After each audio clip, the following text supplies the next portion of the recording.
সবাইকে জয় যিশু। প্রভু যীশু খ্রিস্টের শক্তিশালী নামে আমি আপনাদের প্রত্যেককে হৃদয় দিয়ে স্বাগত জানাচ্ছি আমার এই চ্যানেল জীবন্ত ঈশ্বরের মণ্ডলীতে। আশা করি প্রভুর আশীর্বাদে আপনারা প্রত্যেকেই সুস্থ সবল আছেন। তাই হোক, আমেন। একমাত্র ঈশ্বরেরই গৌরব হোক, আমেন। তাই তো আমি বারবারই বলে থাকি যে আমাকে লাইক করতে হবে না, কিন্তু সেই সর্বশক্তিমান ঈশ্বরকেই লাইক করুন, কেননা অনন্ত জীবন একমাত্র তিনি দিতে পারেন। হালেলুয়া। তাই যারা নতুন প্রথম আজ আমার ভিডিও দেখছেন তাদের জন্য বলে রাখি, একটু সময় বের করে প্রথম পর্ব থেকে পরপর ভিডিওগুলো দেখুন। অবশ্যই উপকৃত হবেন, কেননা আমি মিথ্যে হতে পারি, আপনি মিথ্যে হতে পারেন, কিন্তু ঈশ্বর মিথ্যে নন। যেমন লেখা আছে, আমরা দেখি গণনা পুস্তক 23 অধ্যায় 19 পদ, ঈশ্বর মনুষ্য নহেন যে মিথ্যা বলিবেন, তিনি মনুষ্য সন্তান নহেন যে অনুশোচনা করিবেন, তিনি কহিয়া কি কার্য করিবেন না, তিনি বলিয়া কি সিদ্ধ করিবেন না। হালেলুয়া। তাই তো একমাত্র ঈশ্বরই পারে সমস্ত সমস্যার সমাধান করতে। হালেলুয়া। আশা করি এতদূর পরিষ্কার। তাহলে আসুন আজকের অনুষ্ঠানে প্রবেশ করার আগে আমরা একটা প্রার্থনা করে নিই।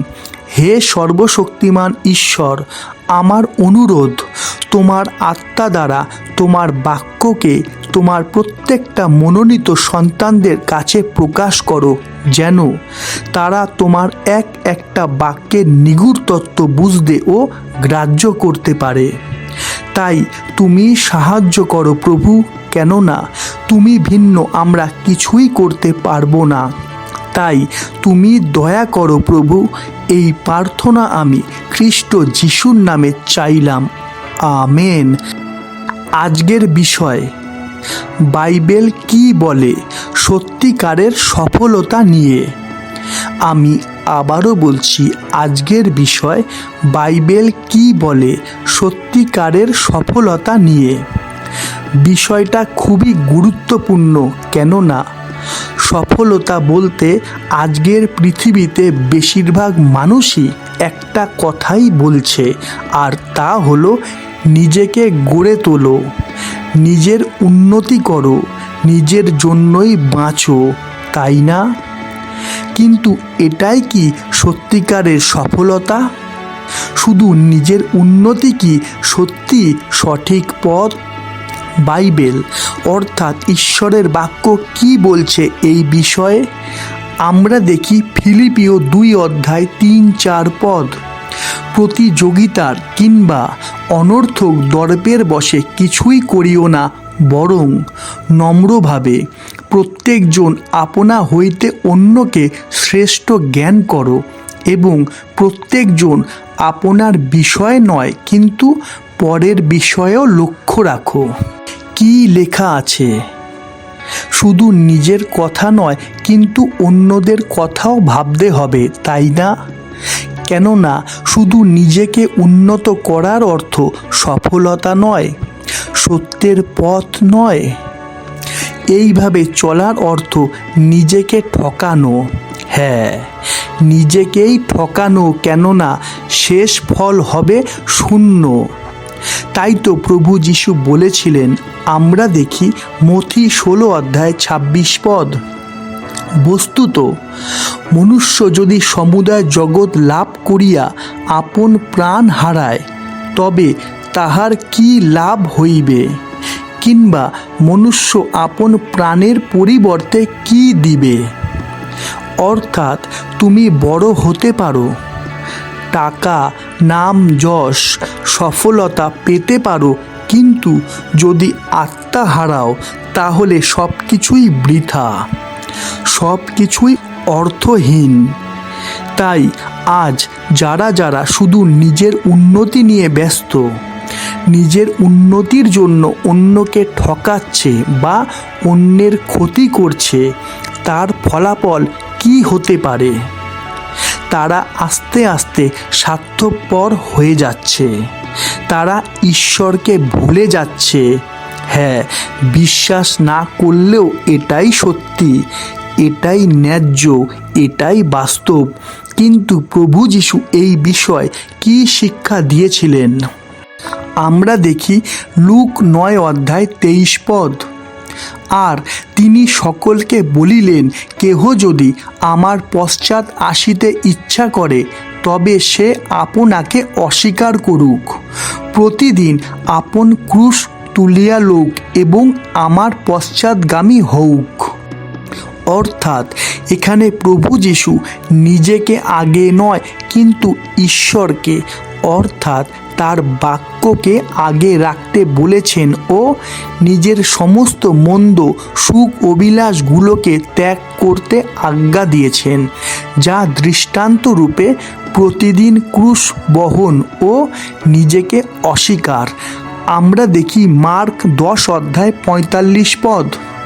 কারণ বাস্তবিক মনুষ্যপুত্রও পরিচর্যা পাইতে আসেন নাই, কিন্তু পরিচর্যা করিতে এবং অনেকের পরিবর্তে আপন প্রাণ মুক্তির মূল্যরূপে দিতে আসিয়াছেন। অর্থাৎ সত্যিকারের সফলতা হলো অন্যকে সেবা করা। দেখুন, ভালো করে বুঝবেন, বাইবেল নিজের উন্নতির বিরুদ্ধে নয়। আমি আবারও বলছি, বাইবেল নিজের উন্নতির বিরুদ্ধে নয়, কিন্তু বাইবেল শেখায় ঈশ্বরকে নিজের জীবনে রেখে নিজের উন্নতি করা, নিজের উন্নতির সঙ্গে সঙ্গে অন্যদের ভালো করা। আশা করি পরিষ্কার। আমরা দেখি গীত সংহিতা 37:4। আর সদা প্রভুতে আমোদ করো, তিনি তোমার মনোবাঞ্ছা সকল পূর্ণ করিবেন। অর্থাৎ জীবনে সবার আগে ঈশ্বরকে রাখলে জীবন নিজে থেকেই সত্যের পথে চলে যায়, যেখানে থাকে প্রচুর পরিমাণে ঈশ্বরের দয়া ও অনুগ্রহ। হালেলুয়া! তাই আমাদের মাথায় রাখতে হবে যে অন্যকে ঠকিয়ে, অন্যের ক্ষতি করে নিজের উন্নতি করলে হয়তো আমরা বড় হতে পারবো, কিন্তু আমরা সত্যিকারের সফলতা পাবো না। ঈশ্বর ছাড়া অর্থাৎ ঈশ্বরের শিক্ষা ছাড়া উন্নতির অর্থই হলো জাগতিক সফলতা, কিন্তু ঈশ্বরের শিক্ষানুযায়ী চলে উন্নতির অর্থই হলো সত্যিকারের সফলতা। তাই আজই আমাদের সিদ্ধান্ত নিতে হবে যে শুধু নিজের জন্য নয়, কিন্তু নিজের জীবনে ঈশ্বরকে আগে রেখে অন্যের জন্যই আমাদের বাঁচতে হবে। কেননা শুধু নিজের উন্নতি জীবনের আসল লক্ষ্য নয়। আমি আবারও বলছি, শুধু নিজের উন্নতি জীবনের আসল লক্ষ্য নয়। তাই দেখলে চলবে না যে কে কী করছে বা কে কী বলছে। আমাদের সব সময় দেখতে হবে যে ঈশ্বর তার বাক্যের দ্বারা আমাদের কি বলছেন। কেননা ঈশ্বর ছাড়া উন্নতি অসম্পূর্ণ উন্নতি, যার অর্থ সব পেয়েও হারানো। তাই তো বাইবেল বলছে শুধু নিজের উন্নতি এটা বিপজ্জনক। হ্যাঁ, শুধু নিজের উন্নতি এটা বিপজ্জনক। তাই আজ প্রচুর মানুষই সব পেয়েও জীবন হারাচ্ছে, কেননা ধন সম্পত্তিতে জীবন নেই। সত্যিকারের জীবন আছে ঈশ্বরের বাক্যে। হালেলুয়া! আমরা দেখি মথি 4:4। কিন্তু তিনি উত্তর করিয়া বলিলেন, লেখা আছে, মনুষ্য কেবল রুটিতে বাঁচিবে না, কিন্তু ঈশ্বরের মুখ হইতে যে প্রত্যেক বাক্য নির্গত হয় তাহাতেই বাঁচিবে। তাই কোনো কিছুতে অতিরিক্তভাবে আসক্ত হলে চলবে না। আসক্ত আমাদের ঈশ্বরের উপরেই হতে হবে। আর যদি এমন হয় তাহলে আমাদের কোনো চিন্তা নেই, আমরা দেখি গীত সংহিতা 91 অধ্যায় 14 পদ, সে আমাতে আসক্ত, তজ্জন্য আমি তাহাকে বাঁচাইব, আমি তাহাকে উচ্চে স্থাপন করিব, কারণ সে আমার নাম জ্ঞাত হইয়াছে। অর্থাৎ আমরা বুঝতে পেরেছি তো যে আজকের দিনে বেশিরভাগ মানুষই অন্যকে ঠকিয়ে অন্যের ক্ষতি করে নিজের উন্নতির চেষ্টা করছে, কিন্তু বাইবেল বলছে এটা ঠিক নয়। কেননা ঈশ্বর ছাড়া কখনো সঠিক সফলতা পাওয়া যায় না। তাই আজ থেকে শুধুমাত্র নিজের জন্য দৌড়ালে চলবে না। তাই একবার ভাবুন, চোখটা বন্ধ করে চিন্তা করুন যে আপনি কি শুধু নিজের জন্য বাঁচছেন? তাহলে সব কিছু পেয়েও আপনি ফাঁকা। কেননা ঈশ্বর ছাড়া অর্থাৎ সত্যের শিক্ষা ছাড়া জীবন ধ্বংস ডেকে আনে। শুধু নিজের উন্নতি শুনতে ভালো লাগে, কিন্তু এটা সত্য নয়। আজ মন্দ আপনাকে শেখাচ্ছে যে নিজেকে আগে রাখো, কিন্তু ঈশ্বর বলছেন অন্যদের কথাও ভাবো। তাই শুধু নিজের জন্য বাঁচা এটা উন্নতি নয়, এটা ধীরে ধীরে পতনের দিকে নিয়ে যায়। কারণ ঈশ্বর ছাড়া উন্নতির অর্থ শেষ ফল শূন্য। আমরা সবাই নিজের উন্নতি চাই, ভালো জীবন চাই, তাই না? কিন্তু কখনো কি ভেবে দেখেছেন যে ঈশ্বর ছাড়া এই উন্নতি সত্যিই কি পূর্ণতা দিতে পারে? তাই আজ থেকে ঈশ্বরকে জীবনে প্রথম স্থান দিয়ে নিজের উন্নতির সাথে সাথে অন্যের কথাও ভাবতে হবে, যার ফল ঈশ্বর খুশি হবেন ও তার দয়াতে আপনাকে পরিপূর্ণ করবেন। আর তখনই পাবেন আপনি সত্যিকারের সফলতা। যা আমার আজকের টপিক। হালেলুয়া।